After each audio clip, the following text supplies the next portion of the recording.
미국이 한국, 일본, 중국, 인도, 영국 등과 함께 공동으로 비축유 방출을 통해 유가와 물가 잡기에 본격 나섰습니다. 추수감사절을 앞두고 코로나 바이러스에 감염되는 미국 어린이들이 32%나 급증해 비상이 걸리고 있습니다. 추수감사절 연휴 기간 교통체증이 가장 적은 시간대와 피해야 할 최악의 시간대를 알아봤습니다. 최대 연말 쇼핑 시즌을 맞아 소비자들을 노리는 3대 사기 행위가 기승을 부리고 있어 주의가 요구되고 있습니다. 미국에서 팬데믹과 이에 대한 피로감으로 주 4일 근무제를 요구하는 직장인들의 목소리가 커지고 있습니다. 시청자 여러분 안녕하십니까? 워싱턴 뉴스 투데이입니다.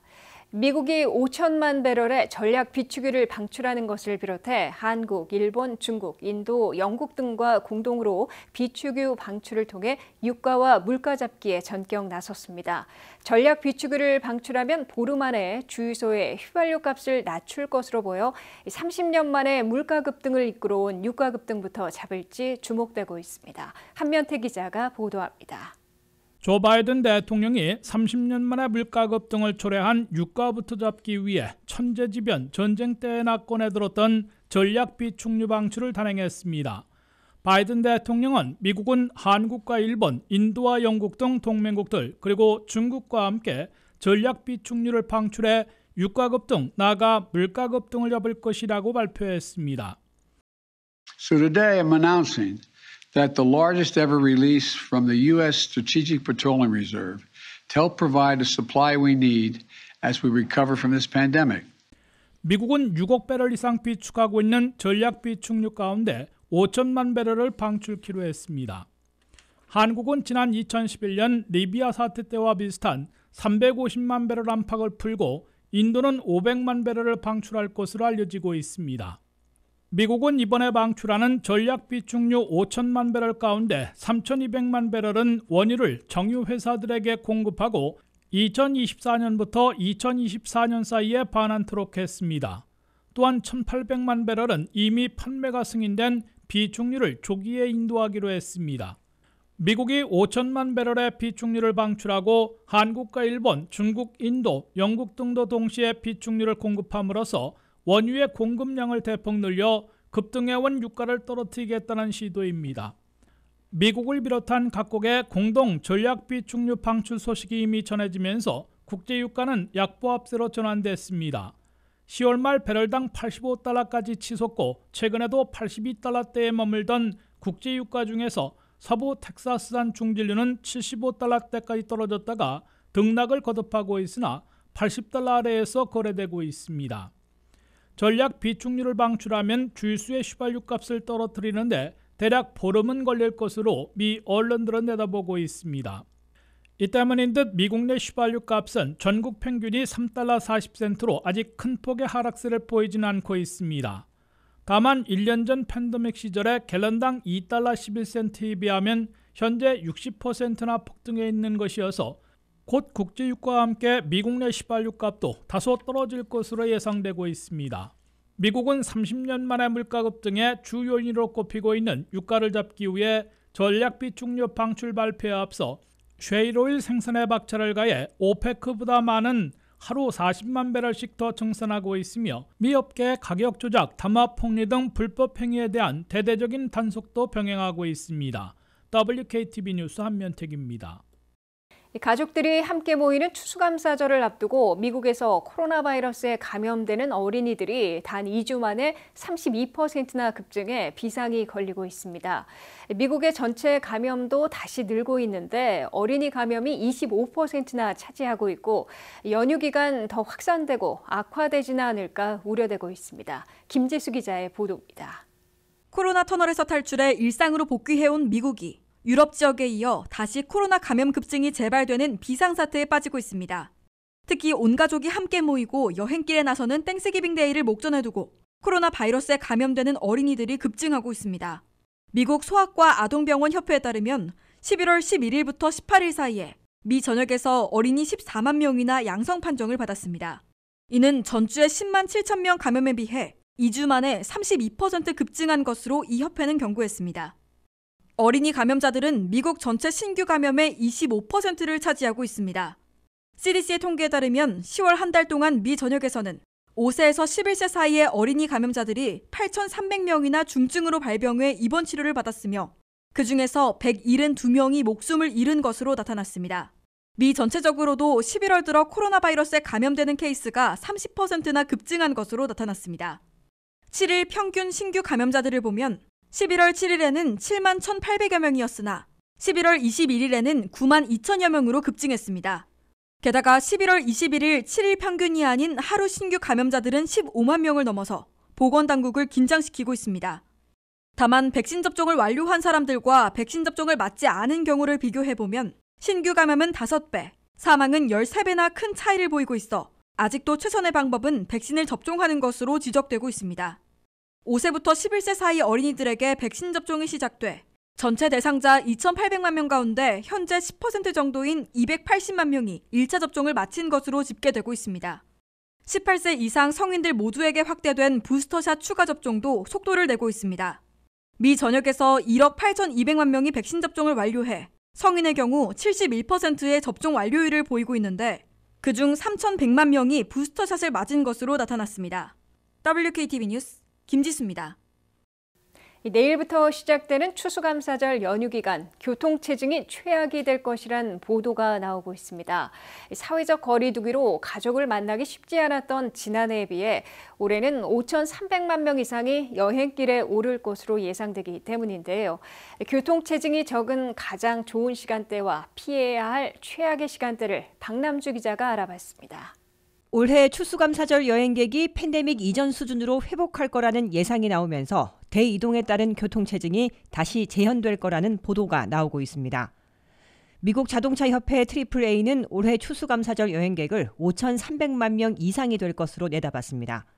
이 중 90%인 4,800만 명은 자동차로 여행할 거라 밝혀 팬데믹 기간 최대 교통체증이 발생할 것으로 보입니다. 따라서 가장 좋은 방법은 혼잡을 피할 시간대를 찾아 운전을 시작하는 것이라고 AAA는 조언하고 있습니다. AAA의 앤드류 그로스 대변인은 추수감사절 전날인 수요일 아침 일찍 집을 나설 것을 제안했습니다. 그로스 대변인은 수요일 오후 교통체증이 본격 시작될 것으로 본다며 아침 일찍 집을 나서는 게 여의치 않다면 밤 9시를 넘겨 운전하는 것이 혼잡을 피하는 방법이라 밝혔습니다. 버지니아의 경우 혼잡 시간대가 훨씬 일찍부터 시작됩니다. 버지니아 교통국에 따르면 버지니아는 전통적으로 화요일 오후 12시부터 저녁 8시 사이 가장 교통량이 많고 나머지는 중간 정도의 혼잡이 발생했다 밝혔습니다. 버지니아 교통국도 추수감사절 휴일 시작일인 수요일과 휴일이 끝나는 일요일 오전 10시에서 오후 7시에 도로가 매우 혼잡할 것으로 예상되며 토요일에는 중간 정도의 교통체증이 발생할 것으로 내다보고 있습니다. 버지니아 교통국이 운영하는 여행 동향 지도를 이용하면 고속도로의 최대 혼잡 시간대를 확인할 수 있고 모바일 앱 VDOT 512를 다운로드해 교통 상황에 대한 정보를 얻을 수도 있습니다. DC까지 들어가는 66번 유로도로의 경우 추수감사절 연휴 기간 동안 혼잡 통행세가 부과되지 않습니다. 버지니아 교통국은 또 11월 24일 수요일 정오부터 29일 월요일 정오까지 고속도로 공사를 중단하고 주요 도로의 차선 폐쇄를 해제할 예정입니다. 메릴랜드 교통국도 오늘부터 일요일 사이의 혼잡을 피할 수 없을 것이라며 수요일 정오부터 오후 6시까지 특히 오후 2시에서 4시 사이에는 최대 혼잡 시간이 될 것으로 내다봤습니다. 메릴랜드주 고속도로 관리국은 화요일과 수요일 오전 6시 이전 또는 오후 11시 이후, 목요일부터 일요일까지는 오전 9시 이전 혹은 저녁 9시 이후와 같이 교통량이 적은 시간대에 운전할 것을 권고하고 있습니다. 한편 추수감사절 기간 동안 워싱턴 수도권 지역은 건조하고 쌀쌀한 날씨를 유지해 운전하시기는 좋겠습니다. 다만 목요일 오후 구름이 끼기 시작해 저녁부터 다음 날인 금요일 오전까지 비가 올 가능성은 있습니다. WKTV 뉴스 박남주입니다. 블랙 프라이데이와 사이버 먼데이, 성탄절로 이어지는 최대 연말 쇼핑 시즌을 맞아 3대 사기 행위가 기승을 부리고 있다고 연방당국이 경고했습니다. 사기범들은 가짜 사이트를 만들어 놓고 본인 부담금만 내라며 허위로 물건을 팔거나 SNS, 문자, 이메일로 홀리데이 경품, 배달되지 못한 선물 등을 찾아가라고 속여 개인정보를 빼내가는 3대 사기에 열을 내고 있다고 연방교육위원회가 밝혔습니다. 안혜린 기자가 보도합니다. 최대 연말 쇼핑 시즌에 소비자들을 노리는 불청객 3대 사기 행위가 기승을 부리고 있습니다. FTC 연방교육위원회는 올 들어 10월 하순까지 5만 8천 건이나 신고된 온라인 사기 행위 중에 3가지 유형이 특히 기승을 부려 미국 성인들의 3명 중 1명 이상이 피해를 입고 있다고 경고하며 주의를 촉구했습니다.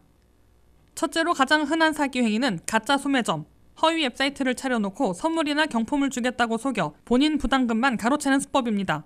사기범들은 소비자들에게 연말 선물이나 경품에 당첨됐는데 소정의 본인 부담금만 내고 찾아가라고 속여 납부하는 배송비 등 본인 부담금만 가로채고 있습니다. 사기범들은 널리 알려진 유명 회사 웹사이트에서 일부러 몇 개의 철자만 틀리게 한 가짜 사이트를 개설해 소비자들을 속이고 있습니다. 올해는 공급 대란으로 물가 급등이 빚어지자 가짜 소매점, 허위 사이트들이 더욱 기승을 부리고 있습니다. 둘째로 페이스북, 인스타그램, 트위터, 유튜브 등 SNS에 공짜로 경품을 제공하겠다며 복제 사이트로 유도한 후 이 링크를 클릭하는 순간 악성 말웨어를 다운로드받게 만들고 이를 통해 개인정보를 빼내는 범죄 행위가 벌어지고 있습니다. SNS를 통해 링크를 클릭한 사람들의 38%나 악성 말웨어가 자동으로 다운로드돼 개인정보가 노출되는 피해를 당한 것으로 FTC는 밝혔습니다. 셋째로 배달이 안 된 물품이 있다는 문자 메시지나 이메일을 보내오고 그 링크를 클릭하게 만들어 역시 개인정보를 빼내가는 신분도용 범죄도 기승을 부리고 있습니다. 연방우정공사인 USPS나 민간 배송회사인 UPS, 페덱스를 사칭해 전화 문자 메시지나 이메일로 미싱 패키지가 있다며 추적할 수 있는 링크를 보내오고 그 링크를 클릭하는 순간 악성 말웨어가 자동으로 다운로드돼 개인정보를 빼내가고 있습니다. FTC 연방교육위원회는 유명 사이트를 알려오면 철자에 이상은 없는지 파악하고 공짜 경품에 현혹되지 말며 문자 메시지나 이메일로 보내오는 링크는 결코 누르지 말아야 할 것이라고 강력 권고하고 있습니다. WKTV 뉴스 안혜린입니다. 팬데믹과 이로 인한 피로감으로 더 나은 조건의 직장으로 옮기려는 미국민들이 기록적으로 늘고 있는데요.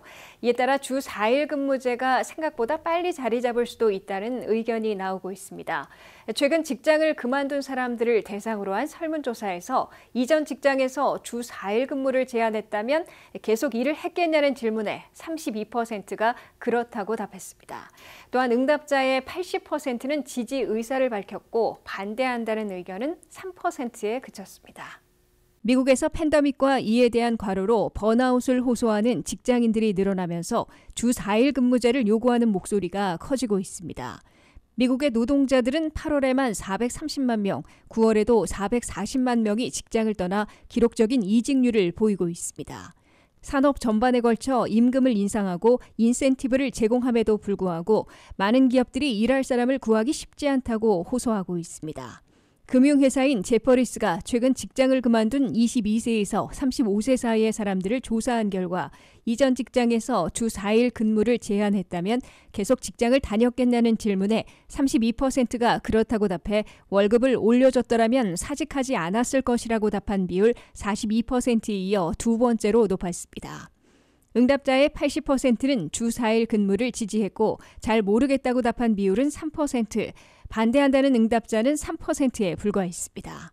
주 4일 근무제가 새로운 개념은 아니지만 팬데믹과 과로에 지친 직장인들에게 새로운 활력을 불어넣는 것은 확실해 보입니다. 마이크로소프트가 2019년 일본에서 주당 근무 시간을 줄였을 때 생산성이 거의 40% 증가했다는 것은 널리 알려진 이야기입니다. 미국에서도 주 4일제를 시행하려는 움직임은 계속 시도되고 있습니다. 지난 7월 캘리포니아의 마크 타카노 의원은 표준 근무 시간을 주 40시간에서 32시간으로 줄이는 법안을 발의해놓고 있습니다. 주 4일 근무제를 가장 적극적으로 도입하고 있는 것은 주로 유럽 국가들인데 아이슬란드의 경우 시범 도입하고 있는 주 4일 근무제가 매우 성공적이라는 평을 받고 있습니다. 아이슬란드는 근로자들이 연봉 삭감 없이 기존의 주 40시간 근무에서 35시간 미만 근무로 줄여 일하고 있습니다. 연구 결과에 따르면 아이슬란드의 주 4일 근무제 시범 운영은 우려와는 달리 모든 면에서 좋은 성과를 냈고 근로자들의 만족과 업무 성과도 더 좋게 나온 것으로 나타났습니다. 미국에서도 진보적인 IT 업체들을 시작으로 주 4일 근무제가 확대되고 있는데 그 밖에 많은 기업들은 직접적인 이익이 있다고 판단되기 전까지 기존의 관행을 깨지 않으려는 성향이 강한 만큼 시간은 더 걸릴 것이라는 게 업계의 의견입니다. 하지만 팬데믹이 일하는 방식을 변화시켰고 수백만 명의 미국민들이 전염병으로 재택근무를 하면서 통근이라는 개념이 사라져 생각보다 주 4일 근무제가 빨리 자리 잡을 수 있다는 의견도 적극적으로 나오고 있습니다.